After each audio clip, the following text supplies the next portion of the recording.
Hello बच्चों, आज हम लोग इस क्लास में डाटा स्ट्रक्चर के एक बहुत ही इम्पोर्टेंट टॉपिक या सी प्रोग्रामिंग लैंग्वेज का बहुत ही इम्पोर्टेंट टॉपिक पढ़ेंगे जिसका नाम है रिकर्शन।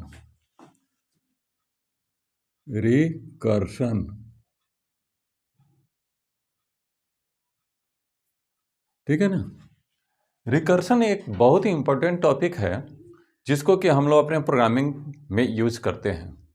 जैसे कोई ऐसा वर्क है या ऐसा प्रोग्राम है जो कि अपने प्रीवियस इनपुट आउटपुट को नेक्स्ट वर्क करने के लिए इनपुट का प्रयोग करता है, तो उस सिचुएशन में हम रिकर्शन टेक्निक को यूज करते हैं, ठीक है ना।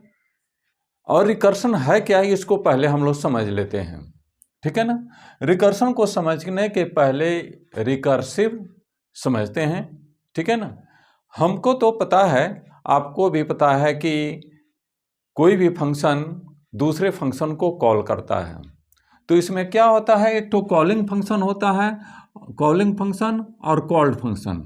जैसे फॉर एग्जांपल सी के किसी भी प्रोग्राम में एक तो मेन फंक्शन होता ही है, ठीक है। तो मेन फंक्शन के अंदर हम किसी फंक्शन को, जैसे यहाँ पर बहुत सारा इंस्ट्रक्शंस हैं और उसमें एक तो फंक्शन मान लेते हैं, हमारे फंक्शन का नाम है वो फैक्ट, ठीक है ना। फैक्ट हमारे फंक्शन का नाम है, ठीक है ना। उसको हम कॉल कर रहे हैं इस मेन के अंदर, ठीक है ना। तो यहाँ पर ये मेन क्लोज हो गया, ठीक है ना।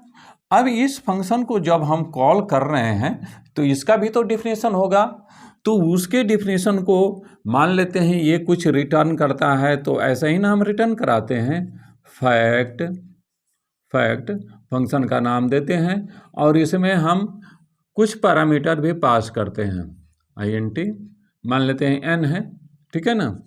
अब इसके अंदर भी बहुत सारे इंस्ट्रक्शंस होते हैं, ठीक है ना। और इसी इंस्ट्रक्शंस में एक तो और फंक्शन होगा कि फैक्ट नाम होगा, ठीक है ना। मान लेते हैं ऐसे, ठीक है। और इस तरह से ये क्लोज हो गया। अब देखिए यहाँ पर मेन फंक्शन, एक तो फंक्शन जो हमने डिफाइन किया है उसका नाम है फैक्ट, उसको कॉल किया, ठीक है ना। अब यहाँ से कंट्रोल सीधे यहाँ पर जाएगा, ठीक है ना, इसको कॉल करेगा, ठीक है।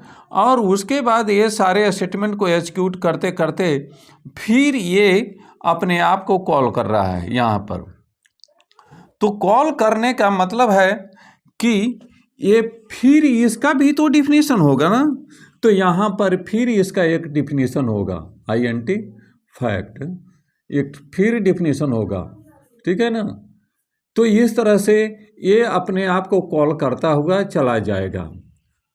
हमको पता है कि सी प्रोग्रामिंग या कोई भी प्रोग्राम जब हम एग्जीक्यूट करते हैं तो हमारा ऑपरेटिंग सिस्टम हमारे प्रोग्राम को एक तो स्टैक देता है, ठीक है ना। स्टैक एक डाटा स्ट्रक्चर है जो जिसको कि लीफो कहते हैं, लास्ट इन फर्स्ट आउट, ठीक है ना। लास्ट इन फर्स्ट आउट यानी जो लास्ट में आएगा वो पहले एग्जीक्यूट होगा। तो जैसे यहाँ पर देखिए इस पिक्चर के माध्यम से मैंने मेन फंक्शन को कॉल किया है, तो ये मेन को कॉल हो गया, ठीक है ना। मेन किसको कॉल किया है, तो फैक्ट को कॉल किया है, तो ये फैक्ट हो गया, फैक्ट हो गया, ठीक है ना। अब यहाँ पर फैक्ट हो गया, मान लेते हैं ये फैक्ट है, इसको कॉल कर लिया, ठीक है। अब ये क्या किया कि यहाँ पर फैक्ट n-1 को कॉल किया, ठीक है ना। n-1 को कॉल किया तो अब ये हो गया फैक्ट n-1, ठीक है, n-1, ठीक है। और अब n-1 जो कॉल किया तो यहाँ पर n-1 कॉल किया और उसके बाद ये क्या किया कि फैक्ट n-2 को कॉल किया, n-2 को कॉल किया, ठीक है। तो इस तरह से n-2 भी कॉल हुआ। इस तरह से हम कोई भी किसी भी नंबर का अगर फैक्टोरियल फाइंड करना चाहते हैं वो एक एक घटते घटते चला जाएगा और इस तरह से ही एक कॉल होता चला जाएगा n-1 आज लास्ट में n-2, ठीक है ना।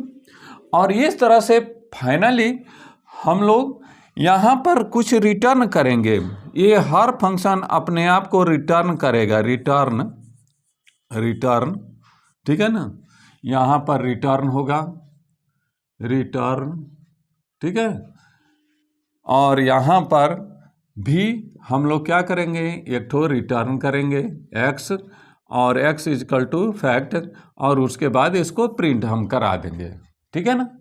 तो जो लास्ट होगा, जो लास्ट में आएगा, यानी n का वैल्यू जब 1 हो जाएगा, ठीक है ना, तो उस सिचुएशन में हम चेक कर लेंगे कि अगर 1 है तो क्या आउटपुट देना है। क्योंकि अगर रिकर्सिव फंक्शन का सबसे बड़ा ड्रॉबैक्स है कि इसका एग्जीक्यूशन तो फास्ट हो जाता है, हमारा आउटपुट भी बहुत अच्छा से आ जाता है, लेकिन इसमें से निकलने की भी व्यवस्था होनी चाहिए, नहीं तो अंततः हमारा वो प्रोग्राम इनफाइनाइट लूप में चला जाएगा, ठीक है। तो इस तरह से अब देखिए इस फंक्शन का जब एग्जीक्यूशन हो जाएगा तो इसका मेमोरी समाप्त हो जाएगा, फिर उसके बाद इसका एग्जीक्यूशन समाप्त हो जाएगा तो इसका मेमोरी समाप्त हो जाएगा, फिर इसका एग्जीक्यूशन समाप्त हो जाएगा तो इसका भी मेमोरी समाप्त हो जाएगा, और फाइनली इसका भी एग्जीक्यूशन समाप्त हो जाएगा तो मेमोरी समाप्त हो जाएगा। इस तरह से हम लोग जानते हैं कि स्टैक क्या होता है, stack last in first out, ठीक है ना, और उसको ये पालन करके हमारा प्रोग्राम एग्जीक्यूट हो रहा है, ठीक है ना। तो रिकर्सिव फंक्शन उस फंक्शन को कहते हैं, वैसे फंक्शन जो अपने आप को कॉल करता है। अभी तक हम लोग क्या कर रहे थे, एक फंक्शन दूसरे फंक्शन को कॉल कर रहा था, लेकिन इसमें भी मेन फंक्शन है जो कि इसको कॉल करता है, लेकिन जब इसको प्रोसेसिंग करने जाते हैं तो ये क्या कर रहा है, ये अपने आप को कॉल करने लग रहा है। तो इसी को रिकर्सिव फंक्शन बोलते हैं, इस फंक्शन को रिकर्सिव फंक्शन बोलते हैं। रिकर्सिव फंक्शन, रिकर्सिव फंक्शन, ठीक है। और इस टेक्निक को यूज करने वाले को रिकर्सन बोलते हैं, recursion,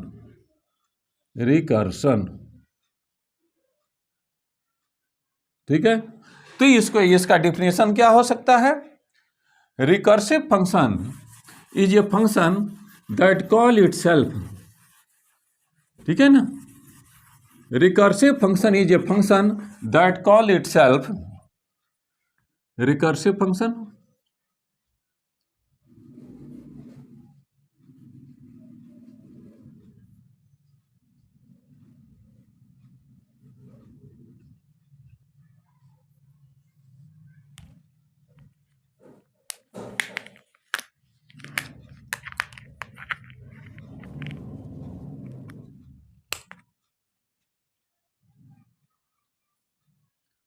recursive function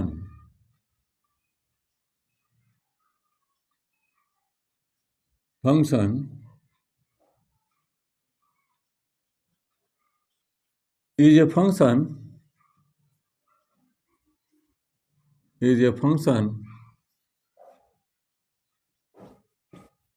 which call itself,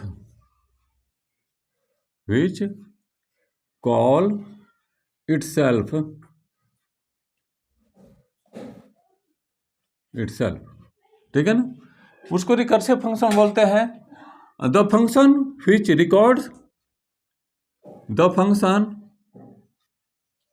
the program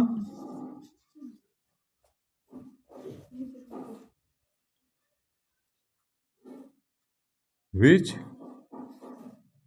uses recursive method,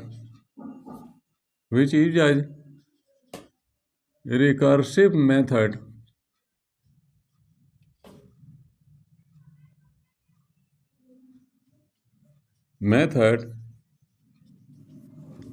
is called recursion, ठीक है। यही है, इसका डिफिनेशन हो गया। ठीक है, अब इसको एक प्रोग्राम के माध्यम से हम लोग समझने का प्रयास करेंगे। ठीक है,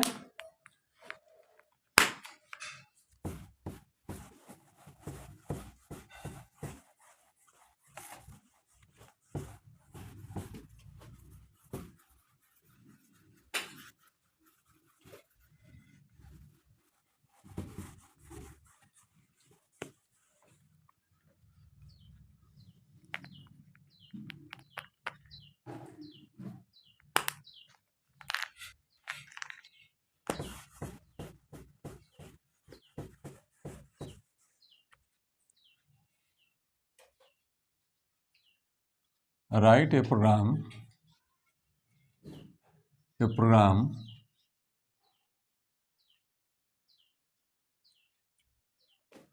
for finding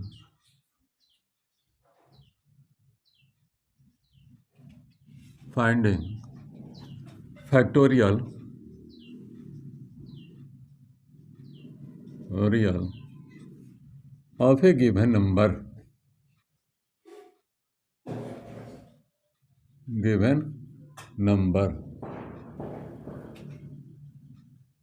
ठीक है,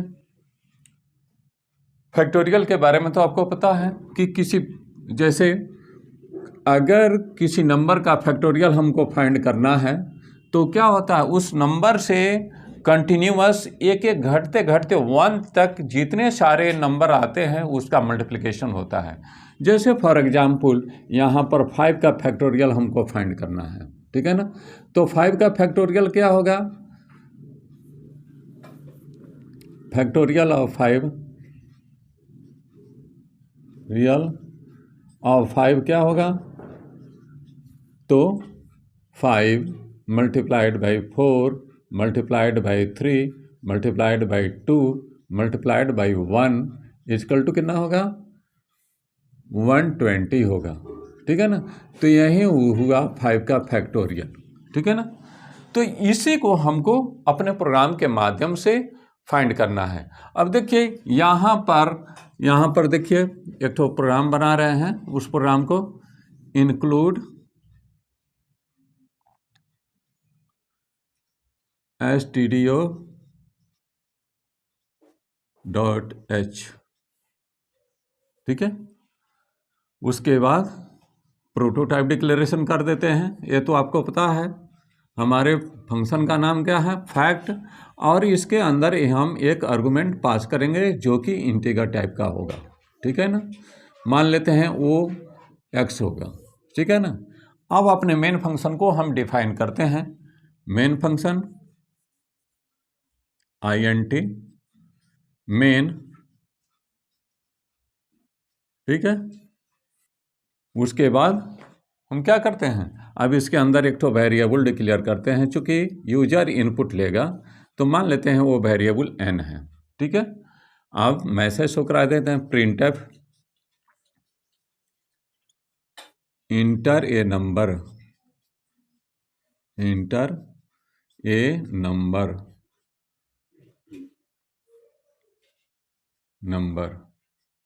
ठीक है, हो गया।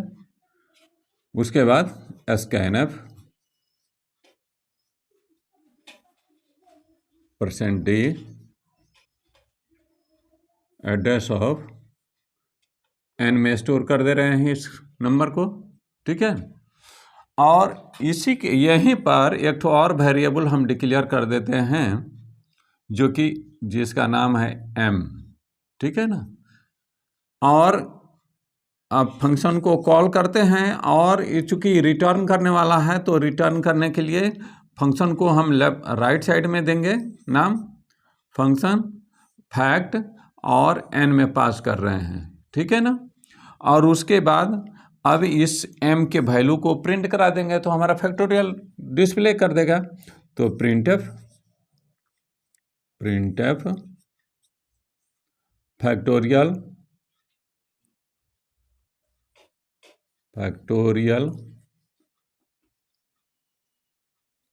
Of %d of is %d। ठीक है ना, n कॉमा m, ठीक है, हो गया। और उसके बाद रिटर्न 0 कर देते हैं, रिटर्न 0 कर देते हैं, और इस तरह से हो गया। अब इस फंक्शन को हम डिफाइन कर रहे हैं यहाँ पर प्रोटोटाइप, तो ये चूंकि रिटर्न करेगा तो यहाँ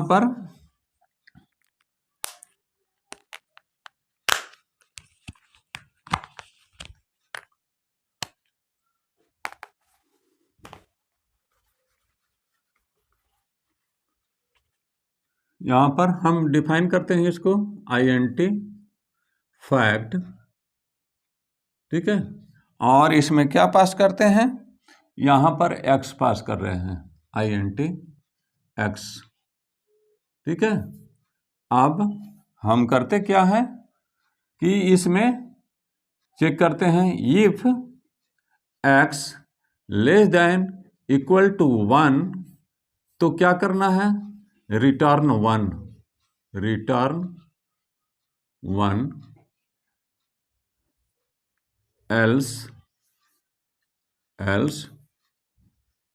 रिटर्न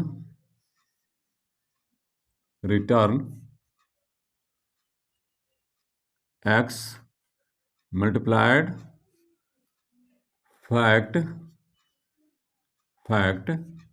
x माइनस 1, ठीक है, और उसके बाद प्रोग्राम क्लोज हो जाएगा, ठीक है। इस तरह से ये हमारा काम तो हो गया, ठीक है ना। अब इसको थोड़ा सा हम लोग ड्राई रन करके देख लेते हैं। जैसे हमने बताया था कि हमको हमारा ऑपरेटिंग सिस्टम प्रोग्राम को एग्जीक्यूट करने के लिए स्टैक देता है, ठीक है ना। अब स्टैक देता है तो स्टैक क्या है, तो last in first out data structure है, ठीक है ना। तो यहाँ पर मान लेते हैं कि प्रोग्राम को हमने एग्जीक्यूट किया तो n का वैल्यू इक्वल टू हमने 3 दिया, ठीक है ना। 3 दिया तो यहाँ पर ये 3 पास हुआ, यहाँ पर x में 3 आया, ठीक है ना, और x का अभी वैल्यू क्या है, 3 है, ठीक है ना। तो यहाँ पर जब इस प्रोग्राम को रन किया तो सबसे पहले हमारा मेन एग्जीक्यूट हुआ, सबसे पहले मेन को कॉल किया गया, ठीक है। उसके बाद फैक्ट को कॉल किया गया है, तो फैक्ट को कॉल किससे किया गया है, तो 3 से, ठीक है ना, 3 से कॉल हुआ, ठीक है। और वहाँ पर यहाँ पर अब क्या करते हैं, अब चेक करते हैं कि x का वैल्यू 1 से कम है या नहीं है, तो x का वैल्यू तो 3 से 1 से ज़्यादा है, तो इसलिए इस पार्ट में नहीं आएगा, यहाँ इस पार्ट में जाएगा, ठीक है ना। तो यहाँ पर क्या होगा, x का वैल्यू 3 है, और उसके बाद फैक्ट इक्वल टू 3 माइनस 1 यानी 2 हो जाएगा, 3 माइनस 1 यानी 2 हो गया, ठीक है ना। अब ये फैक्ट फंक्शन का कॉल होगा, तो फैक्ट फंक्शन का कॉल किसके साथ होगा, तो अब इसका पैरामीटर 2 होगा, फैक्ट 2 होगा, ठीक है ना। उसके बाद ये फैक्ट 2 इसमें यहाँ पर मान लेते हैं, ऐसे तो कोड तो एक लिखा नहीं रहेगा, डिफिनीशन तो बार बार नहीं लिखा जाएगा, इसी फंक्शन को अब x के वैल्यू अब 2 के साथ ये कॉल करेगा, 2 के साथ कॉल करेगा, ठीक है ना। तो जब 2 के साथ आएगा, ठीक है, तो 2 लेस देन इक्वल टू 1 ये फॉल्स हो जाएगा, x का वैल्यू तो 1 से छोटा नहीं है, तो इसलिए इसमें आएगा। तो अब क्या हो जाएगा, तो यहाँ पर 2 हो जाएगा, और ये हो जाएगा 1, और ये हो जाएगा 2, ठीक है ना। अब फैक्ट का जो कॉल होगा वो किसके साथ होगा, तो 1 के साथ होगा, ठीक है ना। जब 1 के साथ जाएगा तो 1 लेस देन इक्वल टू 1, ठीक है ना, तो कंडीशन तो ट्रू हो जाएगा, तो उस केस में क्या करेगा, ये रिटर्न करेगा 1, ठीक है ना। ये रिटर्न कर देगा फैक्ट इक्वल टू, ये रिटर्न कर देगा 1, जब रिटर्न करेगा तो इसको मेमोरी ले लिया जाएगा फिर, ठीक है ना। तो 1 यहाँ पर जब रिटर्न करेगा तो 1 मल्टीप्लाइड बाई 2 यानी ये 2 रिटर्न कर देगा और इसका मेमोरी समाप्त हो जाएगा। जब ये 2 लेके आएगा तो फिर क्या होगा, 3 वाला के साथ एग्जीक्यूट होगा तो क्या हो जाएगा 3 मल्टीप्लाइड बाई 2, ठीक है ना। तो इस तरह से इसका भी एग्जीक्यूशन हो जाएगा और फाइनली m के पास जाएगा तो क्या करेगा, ये 6 दे देगा और इसको हम लोग प्रिंट करा देंगे, यानी फैक्टोरियल ऑफ 3 इज 6 प्रिंट करा देंगे, ठीक है ना। इस तरह से हमारा रिकर्सिव फंक्शन फाइनल हो गया, ठीक है ना।